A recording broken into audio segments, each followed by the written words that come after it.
Los Beatles son la banda más influyente de la historia de la música, tanto así que influyeron a artistas como Kurt Cobain, Queen o Michael Jackson. Pero hay una serie de hechos oscuros y poco conocidos que los involucran. En este iceberg iremos de lo menos oscuro y más conocido, hasta hechos poco conocidos pero que son muy oscuros.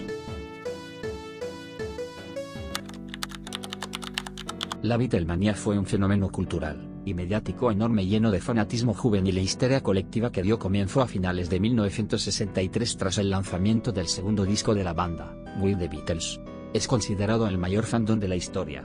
La Beatlemanía se caracterizó por una afición extrema por la música de los Beatles, gritos ensordecedores, una euforia desmedida porque llevó a la banda a llenar estadios, siendo los primeros músicos en tocar en estadios, e incluso provocando desmayos entre las fanáticas.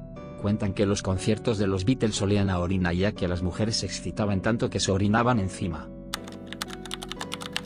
Un 4 de agosto de 1966, John Lennon decía esta frase: "Ahora somos más populares que Jesús, no sé qué desaparecerá primero, si el rock and roll o el cristianismo". Esto se sacó de contexto y causó el enfado de muchos fans, llevando a boicots y a la quema de discos.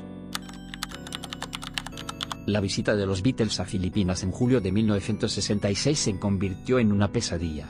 Llegaron el 4 de julio para dar una serie de conciertos en el país asiático, pero la primera dama de Filipinas de ese entonces, Imelda Marcos, quiso aprovechar la popularidad de la banda para invitarlos a un desayuno que se transmitiría en vivo. El propósito de aquel desayuno era mejorar la imagen del país que estaba en régimen del dictador Ferdinand Marcos, pero Brian Epstein, el manager de los Beatles, rechazó la oferta. En la mañana del 5 de julio, se transmitieron las imágenes de los hijos del matrimonio llorando porque no aparecieron los 4 chicos de Liverpool, algo que enfadó mucho a los filipinos. Ese día, al intentar salir del país, los Beatles y sus guardaespaldas fueron agredidos, empujados, golpeados y escupidos, por una multitud furiosa y personal del aeropuerto.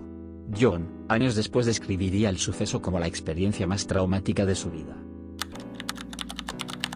El 8 de diciembre de 1980, Mark Chapman, tras planearlo con mucho cuidado, dispara a John Lennon con un revólver en la entrada del edificio Dakota, donde el ex Beatle residía con su esposa Yoko Ono y su hijo Sean. Varios años más tarde, Chapman dice lo siguiente: "Lo asesiné porque era muy famoso, y esa es la única razón, porque yo estaba buscando mucho la gloria para mí. Fui muy egoísta. Lo siento mucho por el dolor que le causé a ella".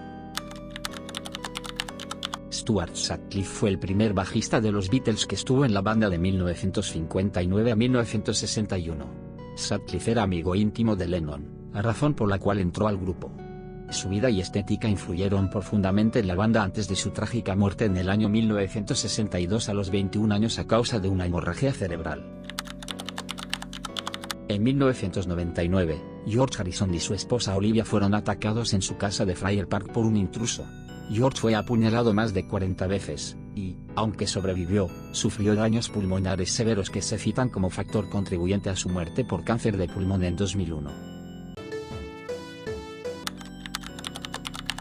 Para la portada del mítico disco de 1967, Sgt. Pepper's Lonely Hearts Club Band, John Lennon propuso poner al dictador austriaco, ya que la portada consta de las figuras más importantes del siglo XX, incluyendo los propios Beatles que se encuentran a la izquierda de John Lennon. Paul McCartney dijo años más tarde que John quería poner personajes como Jesús y Hitler, diciendo que estaba siendo descarado y quería ser extravagante ya que a Lennon le gustaba asumir riesgos. El dictador nazi fue impreso para la portada, pero más tarde se terminó descartando. Etcétera es una canción de Paul McCartney que grabó durante las sesiones del álbum The Beatles, mejor conocido como el álbum blanco, en 1968. Actualmente es Lost Media ya que Paul McCartney se deshizo de las cintas, ya que él mismo declaró que es una mala canción, y que está contento de que haya muerto en un contenedor de cassettes. Aunque se dice que el ex Beatle la mantiene en su colección personal. Lennon atacó al dueño del Cavern Club, donde tocaban los Beatles en sus inicios, a principios de los años 60, ya que este último dijo que John Lennon y Brian Epstein eran pareja, algo que no le sentó bien al músico británico, razón por la que lo golpeó hasta dejarlo al borde de la muerte. Fue en ese momento que, un Lennon con miedo de matar al hombre, dejó de atacarlo. Scrambled Eggs fue el título provisional de la que para muchos es la mejor canción de la carrera de Paul McCartney, Yesterday. La historia de esta canción es bastante famosa entre la comunidad, ya que McCartney la soñó y al despertarse la grabó con su piano. Paul pasó un año entero tocando esa melodía, y preguntándole a la gente de dónde la había copiado, ya que le parecía demasiado buena para haberla creado él en sus sueños. Al ver que nadie la conocía, en un viaje a Portugal en 1965, escribió la letra, con ayuda de John Lennon, inspirada en su madre fallecida por cáncer cuando él tenía tan solo 14 años. Si bien no es una teoría muy oscura, es bastante poco conocida. La teoría habla sobre que cada uno de los versos de la canción Come Together habla de cada Beatle, incluido su autor, John Lennon. En el primer verso habla de Ringo Starr. Grooving Up Slowly se refiere a su batería, también describiendo a Ringo como bromista, en la parte de Got to Be a Joker. Después de Ringo, John escribe sobre George Harrison, poniendo frases espirituales que George diría como One thing I can tell you is you got to be free. En el tercer verso John escribe sobre sí mismo, haciendo también referencias a su mujer Yoko Ono, y a su canción I Am the Walrus, que vio la luz con el disco Magical Mystery Tour en 1967 junto a la película del mismo nombre. En el cuarto y último verso del que habla la teoría es sobre Paul McCartney, haciendo referencias a su canción Helter Skelter, de la que hablaré más adelante en el iceberg. Y con Muddy Waters John hace alusión al amor de Paul por el rock and roll americano, y la influencia de Muddy Waters en McCartney, y el sonido de los Beatles en sus primeros años. Con Mojo Filter se dice que John se refería al carisma de Paul, aunque después la canción dice, Got to be good looking 'cause it's so hard to see, haciendo referencia a Paul siendo el Beatle más hermoso. La realidad es que Lennon escribió la canción a petición del activista Timothy Leary para ser el himno de su campaña, conteniendo el eslogan Come Together en él, pero no se sabe si es del todo falsa la teoría sobre los versos de la canción. Self-Portrait es una película de 42 minutos de duración grabada por Yoko Ono que fue estrenada el 10 de septiembre de 1969.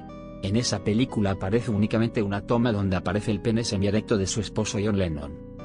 La gente al ver la película dijo que era una obra provocativa y audaz, y para muchos era un acto de gran intimidad pública, siendo la película un ejemplo del arte conceptual que buscaba romper barreras y forzar nuevas perspectivas, aunque muchos la encontraron muy extraña o perturbadora. Los Beatles viajaron a la India tras ser invitados por el yogi Maharishi, ya que los invitó a su ashram, un lugar de retiro espiritual en el hinduismo que funciona como lugar de meditación, para que los de Liverpool pudieran aprender la meditación trascendental. John Lennon contó que estuvo 5 días encerrado meditando, hasta el punto de que le dio insomnio y alucinaciones. Para George, la meditación fue su forma de conectar con Dios, y ninguna sustancia jamás le permitió tener un viaje tan profundo. A Ringo casi no le gustó la experiencia, pues a los 10 días se volvió a su casa. Para Ringo, lidiar con los insectos, las incomodidades y las dietas diferentes fue todo un tema. Para Paul se trató más que de música, pues ahí hizo diferentes contactos que le enseñaron nuevas formas de composición. Fue en la India en la que, entre Paul y John compusieron 30 canciones, de las que muchas se extrajeron para el álbum blanco. Un George ya con confianza en sí mismo también compuso varias canciones que también terminarían en el disco. Hasta Ringo se animó a componer su primera canción para la banda, Don't Pass Me By, teniendo también participación en el disco cantando Good Night. Tanto John como George permanecieron 4 meses en el país, ya que, se decepcionaron al ver que Maharishi no era como parecía ser, acusándolo de ser un oportunista. Paul is Dead es una leyenda urbana que afirma que Paul McCartney murió en un accidente de coche en noviembre de 1966 y fue secretamente reemplazado por un doble. El 12 de octubre de 1966, un estudiante universitario que dijo llamarse Tom, se comunica a un programa de radio de Michigan diciendo que el Paul McCartney actual era un impostor, y que el real había fallecido en un accidente automovilístico. Además alegó que los Beatles habían dejado diferentes pistas en sus discos y canciones, sobre todo si se escuchan al revés. A partir de esto, personas en todo el mundo empezaron a encontrar nuevas pistas, llegando a la siguiente conclusión. Durante una sesión de grabación en los estudios Abbey Road, Paul McCartney discutió con John Lennon y se marchó, conduciendo a toda velocidad en su coche, sufriendo así un accidente en la autopista. Según la teoría, para evitar la histeria mundial y continuar con el negocio de los Beatles, John, Ringo y George deciden reemplazarlo con un músico escocés llamado William Campbell, quien se parecía mucho físicamente a McCartney. La portada del disco Abbey Road representaría el funeral del verdadero Paul, John de blanco, como si fuera el sacerdote, Ringo de negro, como si fuera el funebrero, Paul descalzo, siendo el cadáver, y George normal, siendo el que cava la tumba. Billy Shears es un personaje del que hay muchas teorías.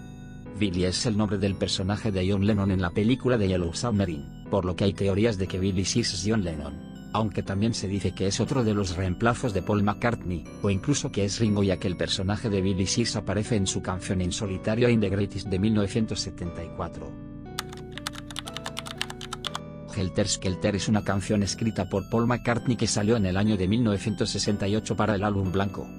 Esta canción es un proto-metal, cuyo significado cambió por completo el psicópata Charles Manson. Manson interpretó el significado de la canción como si fuera un mensaje de que se avecinaba un apocalipsis. En fin de año de 1968, Manson le enseña la canción Helter Skelter a su familia y luego les dice: ¿os dais cuenta de lo que los Beatles están diciendo? Se acerca el Helter Skelter. Los Beatles dicen la verdad. Manson los convenció de que era necesario matar a famosos blancos y culpar a la población negra. En 1969, los Manson asesinan a 7 personas en 2 mansiones en Beverly Hills, entre ellos la mujer del director de cine Roman Polanski, la actriz Sharon Tate, que fue brutalmente apuñalada junto a las demás personas que se encontraban allí. La familia Manson dejó su huella en la nevera, escribiendo con sangre Helter Skelter, siendo obvio que era por la canción de los Beatles. Hasta aquí el iceberg, que también es mi primer video.